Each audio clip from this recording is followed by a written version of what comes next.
Across every city and village in India, the afternoon is defined by a specific daily rhythm, chai time. It is a universal social anchor that spans every economic class. The food served alongside that tea is almost exclusively deep-fried and carbohydrate-heavy. The volume of samosas, kachoris, and oily namkeen consumed during this hour is staggering. But the people eating these snacks are moving less than ever. Rapid urbanization has traded manual labor for desk jobs and walking for long commutes, leading to a much more sedentary lifestyle. This creates a tension.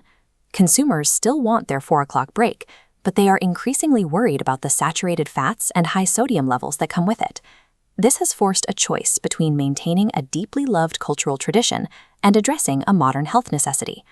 When health-conscious trends first emerged, the market responded by importing Western concepts: granola bars, vacuum-packed almonds, and kale chips. The first barrier was economic. These imported snacks were priced as luxury goods, making them inaccessible for the vast majority of the population who buy their snacks daily. But even for those who could afford them, Western health snacks failed the palate. They lacked the bold spices, the savory heat, and the specific variety of crunch that defines the Indian snacking experience. This left a massive hole in the market for a product that could offer nutritional benefits without sacrificing the cultural flavors people actually enjoy. The answer came from an indigenous seed that had been hiding in plain sight for centuries: Makhana, also known as foxnuts. Despite its name, this isn't a nut. It is the popped seed of a specific water lily called Uriella ferox, which grows in stagnant wetland ponds. For generations, Makhana was a niche commodity. Because it was considered pure, it was largely reserved for religious fasting periods when standard grains were prohibited. This chart highlights why it became a modern favorite. A 100-gram serving is naturally high in plant protein and antioxidants, while maintaining a low glycemic index. Compared to standard potato chips, Makhana provides nearly triple the protein with a fraction of the fat. These specific nutritional advantages gave a local aquatic seed the chemical profile needed to challenge the dominance of mass-market corn and potato-based snacks. To turn this raw ingredient into a commercial success, startups looked at the seed's physical structure. Its porous, neutral-tasting interior makes it an ideal medium for carrying flavor. The critical change was in processing. By dry roasting the seeds instead of deep-frying them, manufacturers achieved a percussive crunch while keeping the calorie count low.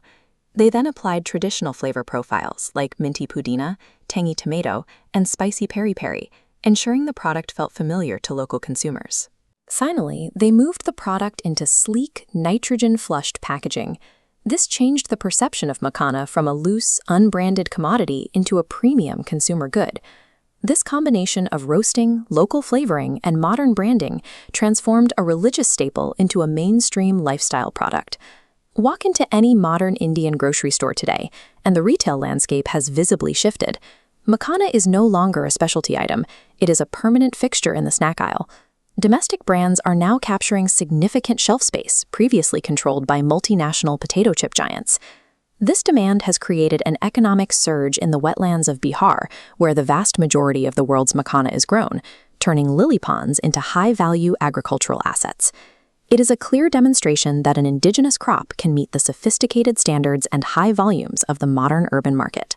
The rise of Makhana is part of a broader pattern in how the Indian food market is evolving. Instead of looking toward Western diet trends for solutions, there is a growing momentum toward auditing local agricultural history to find new health foods. This allows for a modernization of health habits that doesn't require a person to change their fundamental taste for savory, spicy, or crunchy foods. The Makhana revolution suggests that effective food innovation often comes from repurposing existing agricultural traditions rather than engineering new synthetic substitutes.